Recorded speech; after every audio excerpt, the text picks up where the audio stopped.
السلام عليكم ورحمة الله وبركاته. ازيكم يا اغلى مشاهدين في الدنيا؟ عاملين ايه؟ يا رب تكونوا بخير.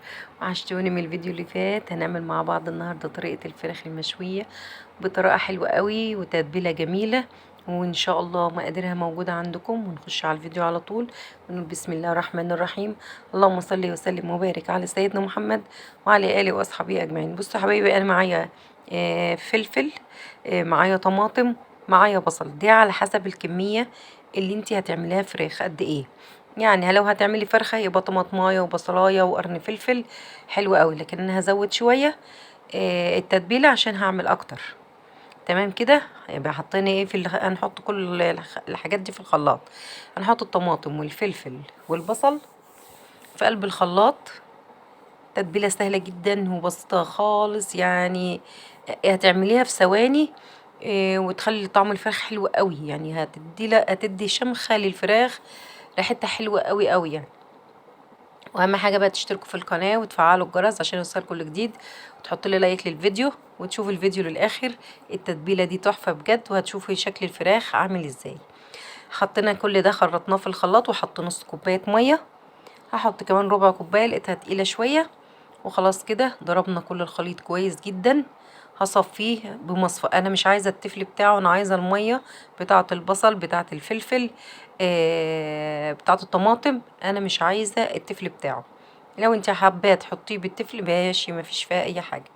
بس انا هصفيه زي ما انتم شايفين كده معايا. حط بقى شويه صويا صوص، نتبل بقى. محطتش بهارات، وهنحط شويه كاتشب، معلقه معلقه يعني من كل حاجه معلقه. ومعلقه مستردة برضو بتخلي الفراخ حلوة قوي ولها نكهة جميلة.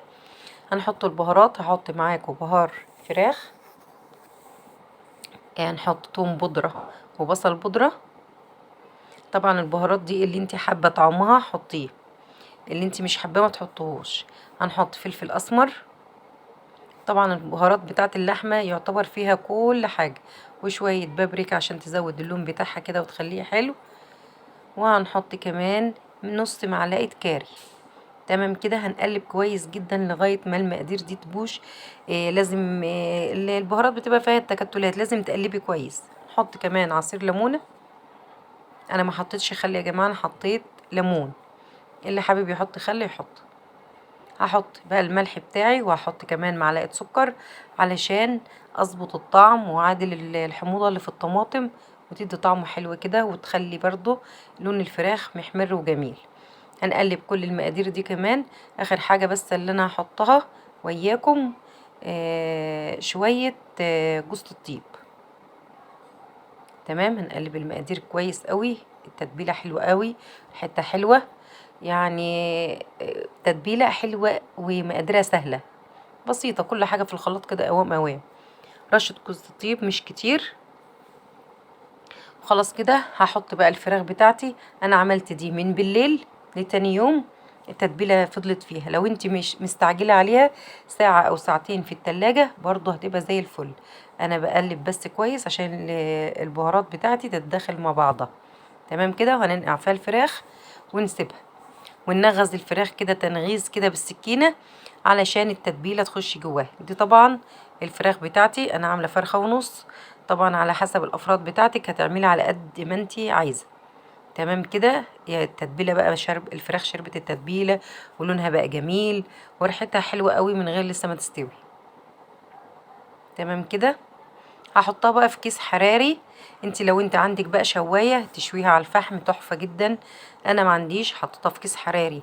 منها هتسرع منها السوا بتاعها، ومنها هتخليها نفس شكل المشوية واحلى كمان. بقى تظبطي الجلد كده على الفرخة عشان الجلد اللي بيحمي الفراخ متخليهاش تنشف وياك. وهحط شوية تتبيلة من اللي معانا دي في قلب الفراخ، بحيث اللي هي تطريها كمان وتشرب منها الريحة تبقى حلوة. وهنقفلها وندخلها الفرن. انا مسخناه قبل ما اشتغل عشان يبقى 180 درجة. كده اللون، انا قطعت الكيس وخدت لون وريحتها حلوة قوي ومستوية جميلة. يعني هتاكلي احلى فراخ مشوية سريعة جدا، يعني اسرع فراخ في الدنيا والله. كده خلاص معايا. احط شوية بقدونس كده نظبط المسائل. كنت عاملة جنبها رز، طبعا ما صورتوش، انا مصوره لكم بس الفراخ عشان عملته معاكم قبل كده. اشوف وشكم على خير والسلام عليكم.